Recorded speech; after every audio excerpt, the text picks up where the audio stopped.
Hey, welcome to First Assembly of God, all those who are in person, and for those who are joining us online.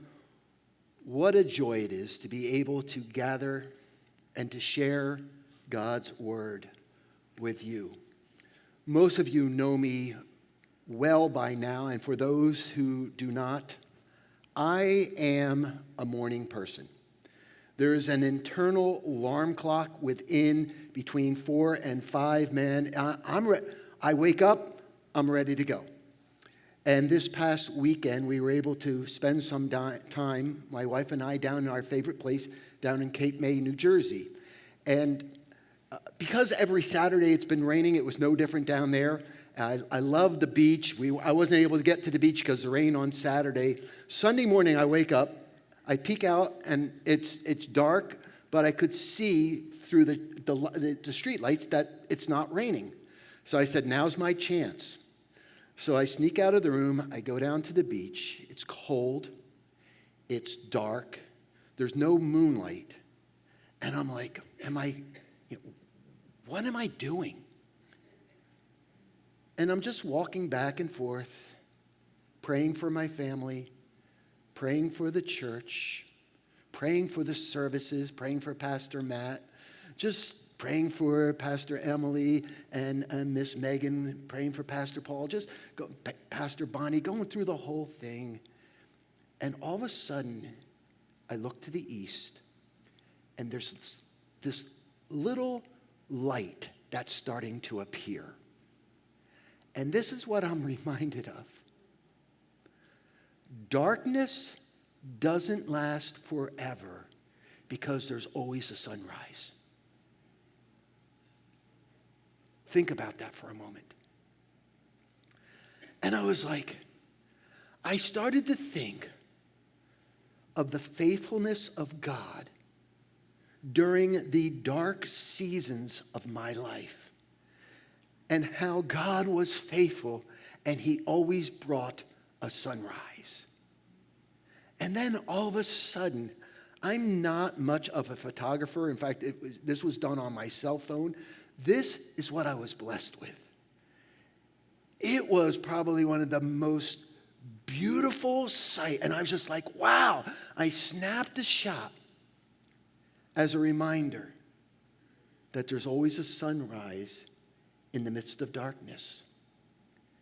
And let me say this, because I don't know what season some of you are in right now, but if you're in a dark journey or in a dark season where it's just cloudy all the time and every day it just seems dark and rainy, never lose the dream of a sunrise. Never lose the ability in a dark season that there's a sunrise right around the corner.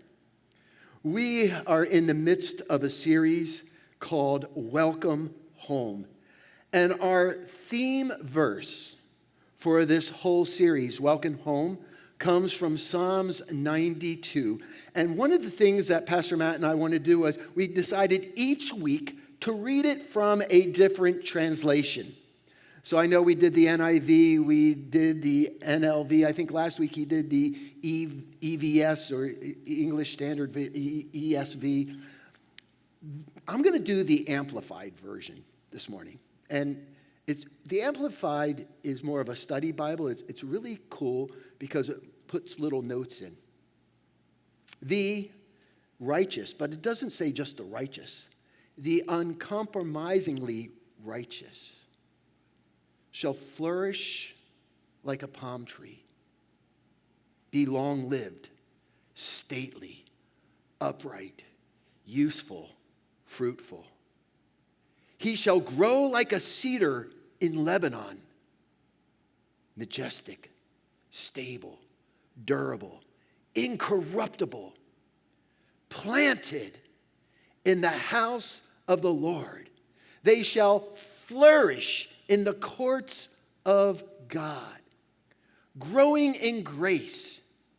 They shall still bring forth fruit in their old age, and shall be full of sap, full of spiritual vitality, and rich in verdure. What the heck is verdure? Thank God for Google. Verdure is a freshness. Fresh in trust and love and contentment.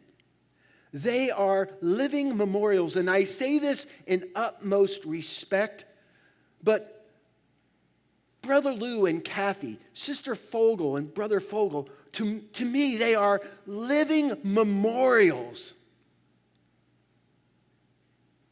that show the Lord is upright and faithful to his promises. He is my rock. There is no unrighteousness in him. Well, welcome home, because home is where your heart is. And we've been talking about a house of prayer, a house of outreach. Last week, a house of miracle. Well, I'm going to add one to the mix this morning. Are you ready? A house of dreams.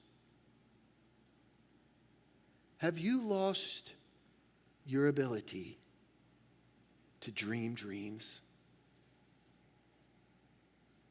This morning I want to use a scripture verse that comes from Acts chapter 2. It's the day of Pentecost. Peter gets up and addresses the crowd who's totally confused at what's taking place. And he quotes the prophet Joel. And this will be a springboard. You know what a springboard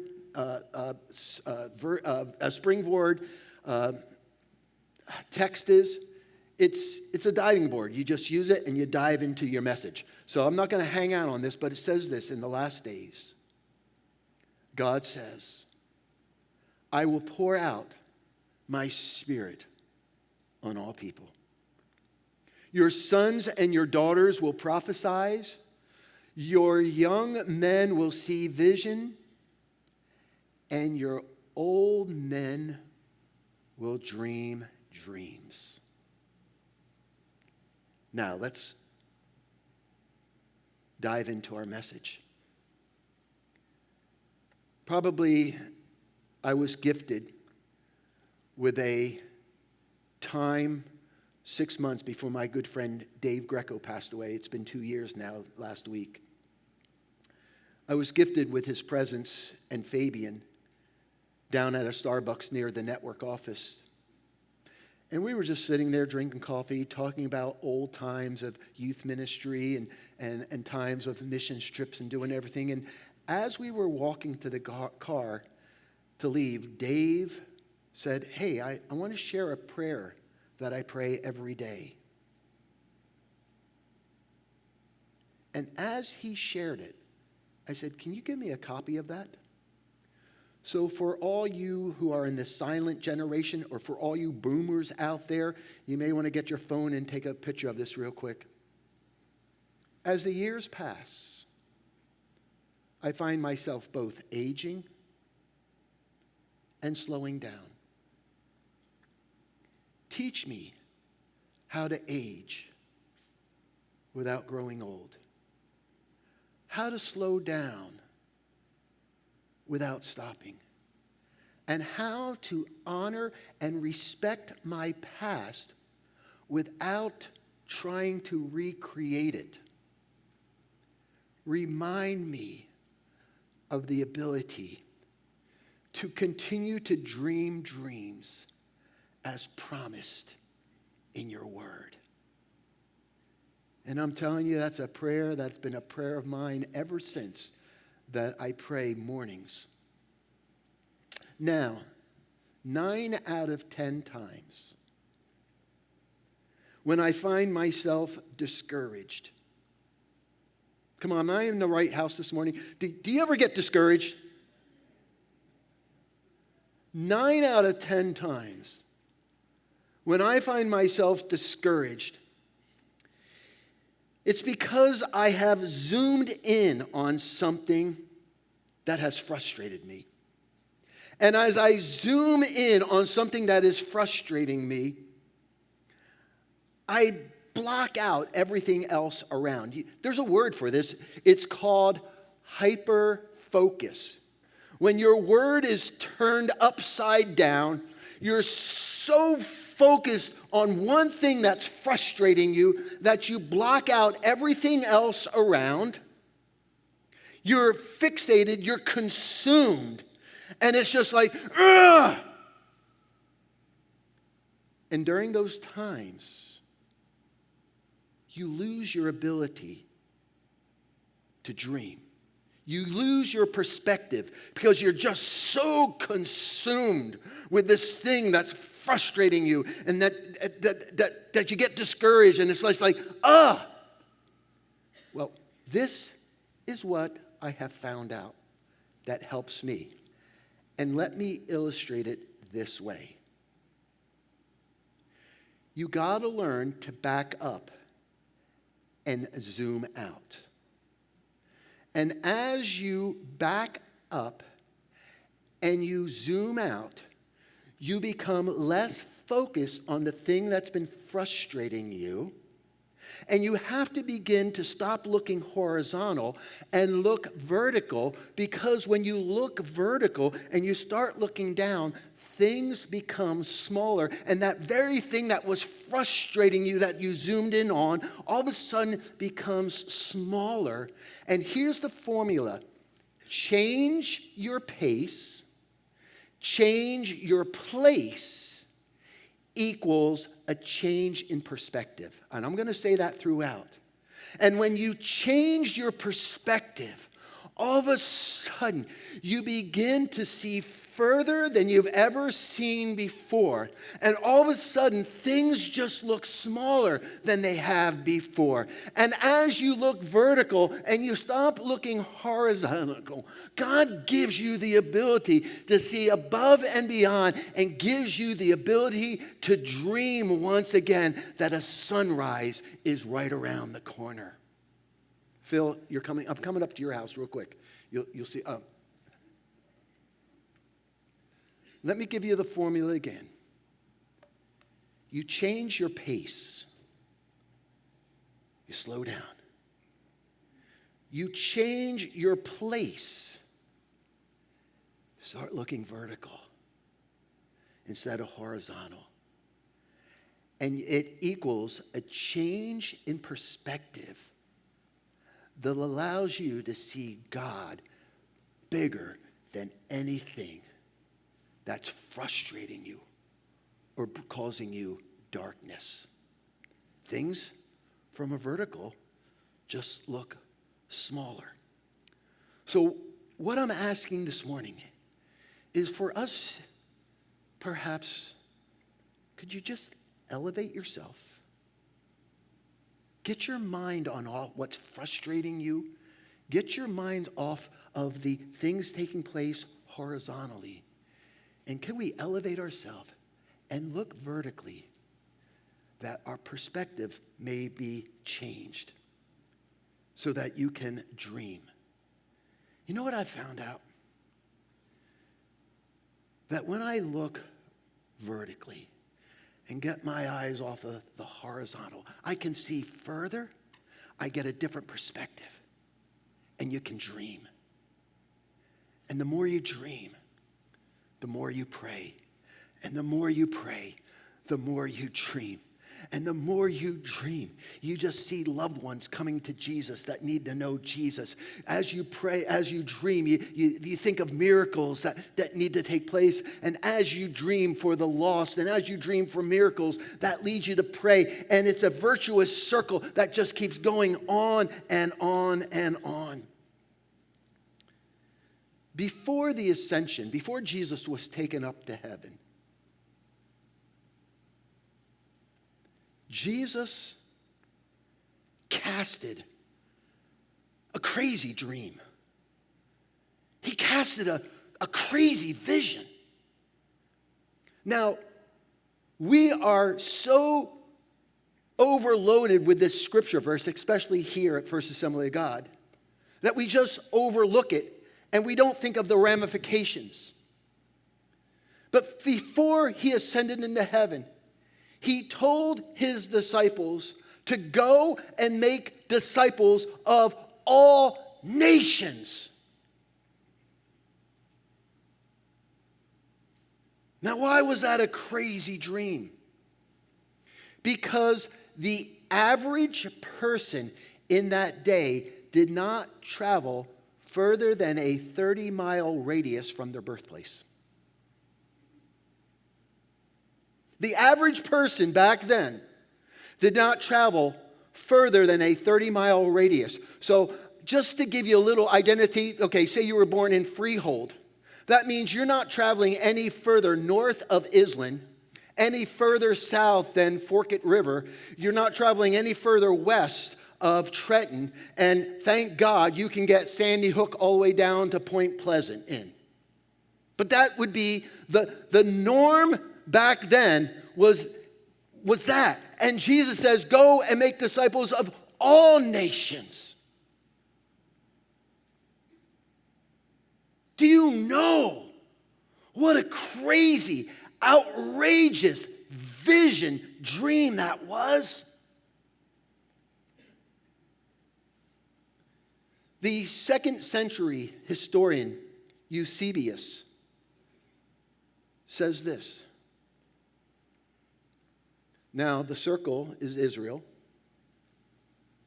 Judea. And the 2nd century Eusebius says this, that Matthew traveled as far as Ethiopia. And as the crow flies, that's about 1,500 miles. James traveled as far west as Spain, 2,300. Philip, that's Western Europe, Belgium, France, about 2,000. But the one that caught my eye, man, the one we always label as Doubting Thomas. As a crow flies, 4,000 miles all the way to India. Why am I saying this? Because people back then said, what a crazy dream, what a crazy idea, what an impossible dream. But look, here we are halfway around the world, 2 millennials later, and we're still sending people out, making disciples of all nations. And it all started with a vision, with a dream.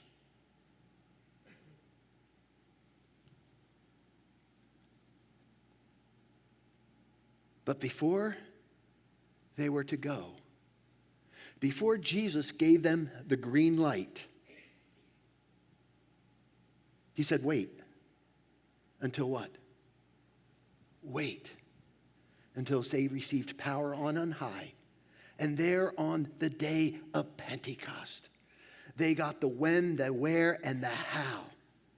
I'm saying the answer to your dreams always comes through the power of prayer. And if you're in a dark season right now, just keep praying and expecting God to give you a beautiful sunrise.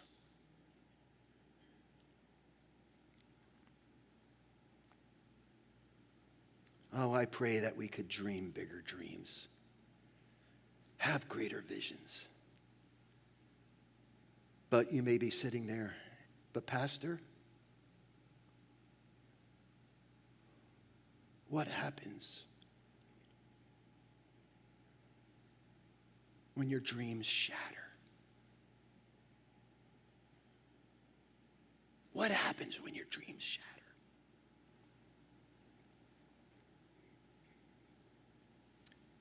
In Joshua chapter 7, Israel suffers a humiliating defeat at the hands of their enemy. Their dreams of possessing the land of Canaan, their inheritance, the promise being fulfilled, now seems lost at this one defeat. And if you've had dreams shattered, the question this morning is, how do you restore broken dreams? Let me remind you of the story in Joshua chapter 7. Joshua sent some men from Jericho to Ai, which is near Beth Aven, east of Bethel. Now those cities, those towns, those places will become very important. And he told them to go up and spy out the region. So he sent men up there to spy out Ai. And when they returned to Joshua, they said, "Hey, no problem, boss. Just don't let all the men go up there against Ai. We only need to send 2,000 or 3,000 men to take it. And don't worry all the men. Don't worry all the people. There's only a few men up there. Not everybody has to go."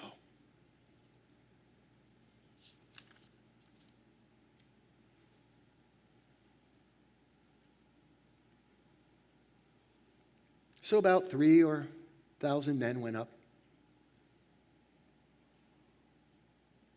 And they had to retreat because they were routed by the men of Ai, who killed about 36 of them and chased the Israelites from the city gates all the way to the stone quarries, Shebarim, and struck them down on the slopes. At this, the hearts of the people melted. The hearts of the Israelites melted and became like water. Now, I thought that was really interesting. What does that really mean? Their hearts melted and became like water.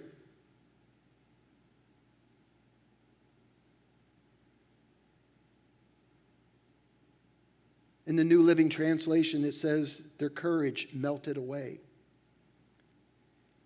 In the Amplified, they began to doubt God's promises. They became disheartened. Think about this. God miraculously brought them over the Jordan River. He miraculously gave them the walls of Jericho to fall down. It seemed like the hand of the Lord was upon them, and all of a sudden they suffered defeat. They become disheartened, and they think that this hand of God has abandoned them, and support has been withdrawn. Have you ever been there? Have you ever felt like the hand of God had been taken off of you and your family, and his presence just withdrew, and your heart melted like wax, and you became so disheartened? Woe is me.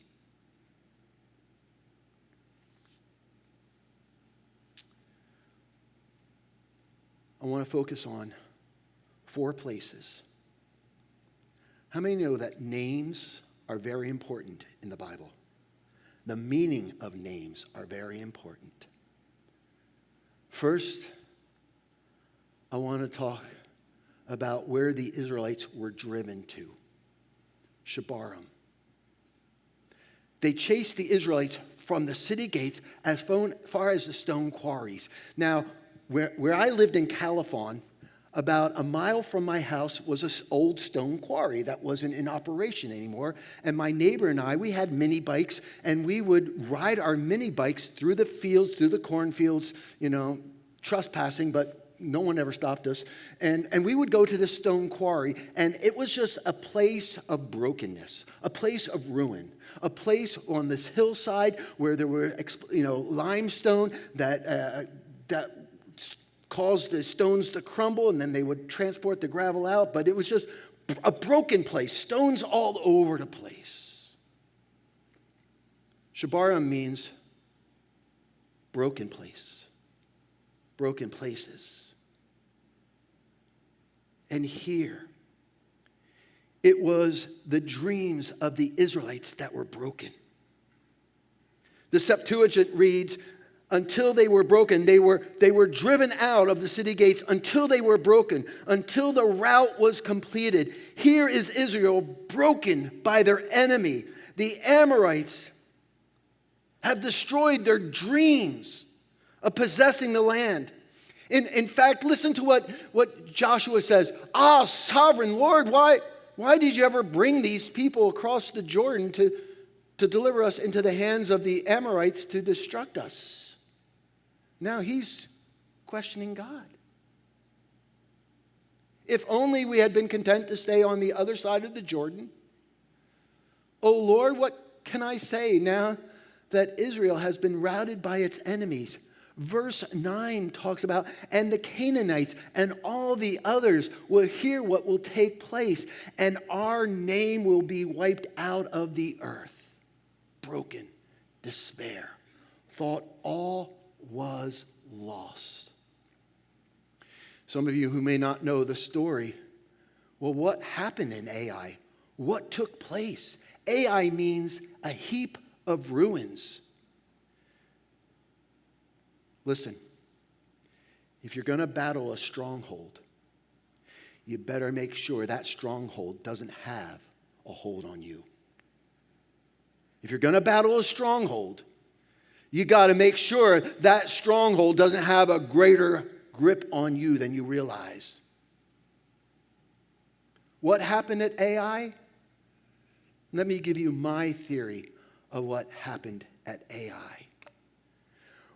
When the Israelites were going to cross the Jordan, God gave them instructions. Joshua inquired of the Lord, and God gave them the plan of how to cross. So they're in the land of the enemies. They're in the promised land that's occupied. They come to this fortified city called Jericho that was shut up. How are they going to capture that? And God, they inquire of the Lord, and the Lord once again gives them the battle plan. Walk around it once for 7 days, for 6 days, and on the seventh day, walk around it 7 times, blow the trumpet, and the walls came tumbling down. Miraculous! But how many know victory after victory, we become a little independent. We become a little too cocky, a little too confident. Our ego starts to build. And when it came to Ai, Joshua does not inquire of the Lord how to capture Ai. There's no inquiring. In fact, we read, he sent spies and he came back, and the men said, only sent up a couple thousand.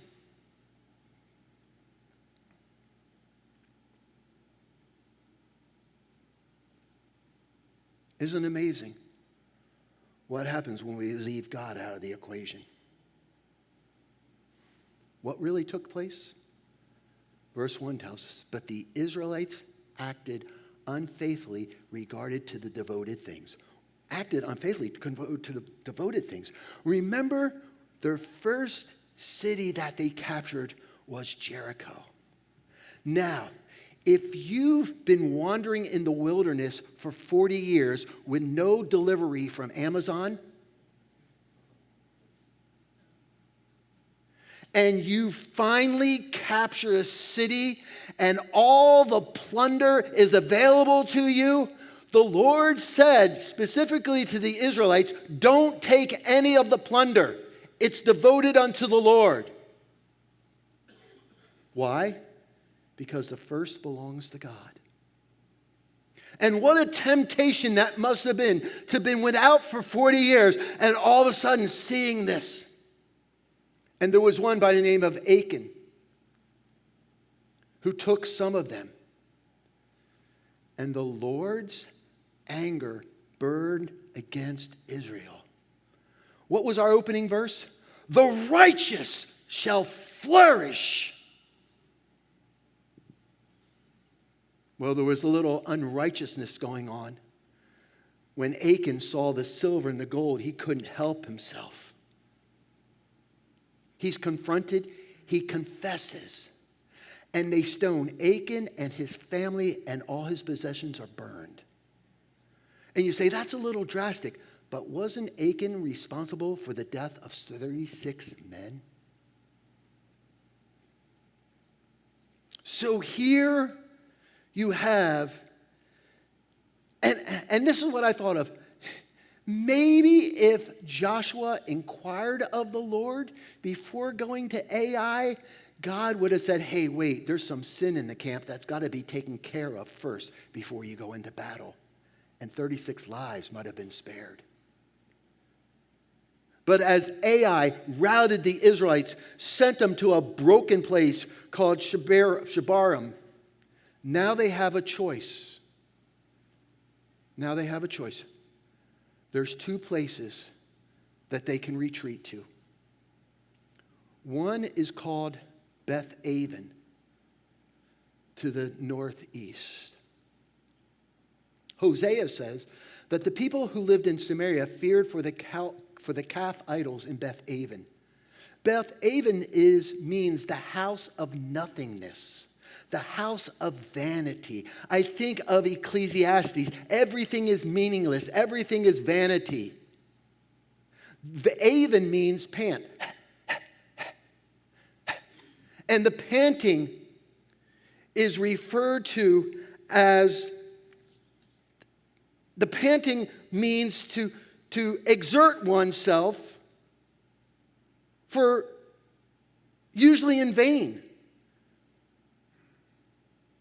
The panting is the result of worry, panic.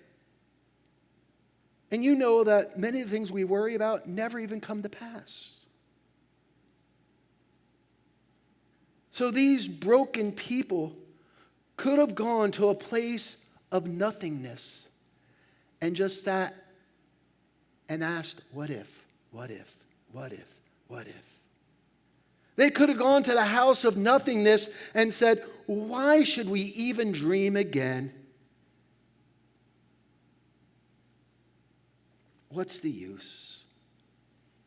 Everything is worthless. Everything is nothingness. We lost. Our dreams are shattered. We'll just lie until we pass. Or they could have gone to Bethel. And that's what we see they did. They went to Bethel because when they routed the Ai, again, they came from Bethel down to capture. But what's Bethel important for? Jacob left Beersheba and set out for Haran and went to a certain place. That certain place is Luz, L-U-Z. And he stopped for the night, for the sun has set. He changed his pace. He rested. Taking one of the stones, he put it under his head and laid down to sleep. Do you know why he was going? You know why he was fleeing? Because his brother Esau found out that Jacob had stolen his birthright and was going to kill him. And Jacob's mother warned him, you better leave. A change of place. A change of pace equals a change in perspective. And that night he had a dream. And he saw a stairway. He saw a ladder that when it was resting on earth, that reached the top of heaven, and angels of God were ascending and descending. All of a sudden, a change of pace and a change of place equaled a change in perspective that caused him to look vertically. And all of a sudden, he was reminded of his destiny. He was reminded of his promise. And he woke up that morning and he changed the name of that place to Bethel. For certainly God's presence was here. In the midst of broken dreams, in the midst of darkness, when our dreams have been shattered, never ever lose sight of the presence of God, that a sunrise is coming. Pastor Bonnie, you can come. Worship team, come.